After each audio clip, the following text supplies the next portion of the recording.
Okay, so my question is, in John chapter 3, verse 5, Jesus says to Nicodemus that you can only enter the kingdom of heaven if you are born of water and the Spirit. Mm-hmm. Is Jesus referring to baptism here, or is he referring to the waters of physical birth, or is there any other explanation? Well, he's, according to the early church fathers, he's referring to baptism. And I did a significant study of this question some years ago because in some circles in the Protestant community, they'll say that when he says you need to be born of water, that what he's talking about is amniotic fluid.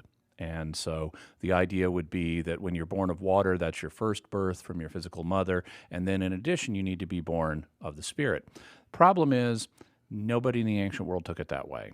And if you read through the passages where the early church fathers talk about this, they unanimously interpret the waters here as referring to the waters of baptism. And so you've got a challenge for that view if you want to hold that view, because this simply is not how the ancient audience understood it. And furthermore, Jesus, there's even evidence within this passage that indicates that that interpretation isn't going to fly, because Jesus is, in talking to Nicodemus, I mean, he's proclaimed to him that you need to be born again or born from above, depending on how you translate the Greek word. And he makes this statement about you need to be born of water and the Spirit. And he's somewhat incredulous that Nicodemus isn't already familiar with this concept. I mean, he says to him, "You're a teacher of Israel and you don't know this?"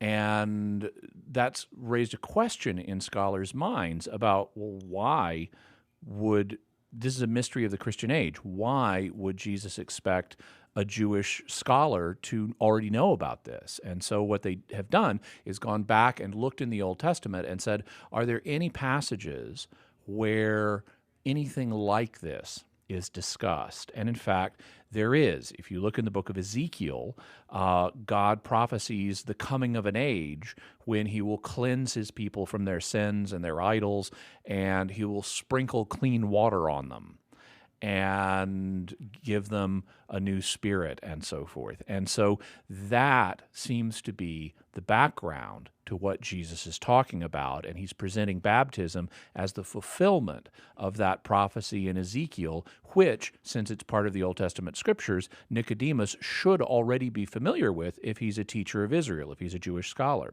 So that would, again, point us in the direction of a sacramental understanding of the text rather than equating water with amniotic fluid.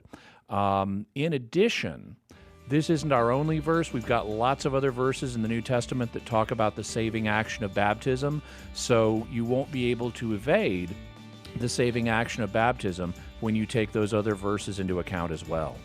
Thanks.